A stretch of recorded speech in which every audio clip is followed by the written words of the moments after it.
Hello and welcome back to my another tutorial. In this tutorial I am going to share with you how to change wallpaper in your Redmi Note 13. So let's take a look how to do that.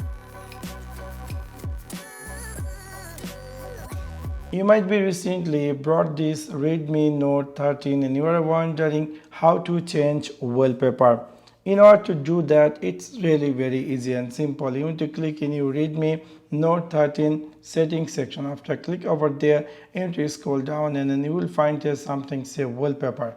After click over wallpaper, we'll see there is a bunch of wallpaper available. This is some editor picks, new system wallpaper. If I click here system wallpaper in the more section, we'll see there is a bunch of wallpaper preloaded by Redmi. You can easily choose any of them. For example, I would like to choose this one. When you choose, a skin going to appear, and then if you want to set this wallpaper, you click here apply and then pop-up going to appear.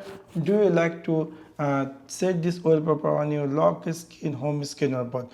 In this video purpose, I would like to set this picture in my home screen. So I'm going to click here set on home screen, and now if I go back, we'll see my phone going to appear new wallpaper. So within this simple way, you can easily change wallpaper in your Redmi Note 13. So that's for now. Thanks for watching my video. See you next one. Peace.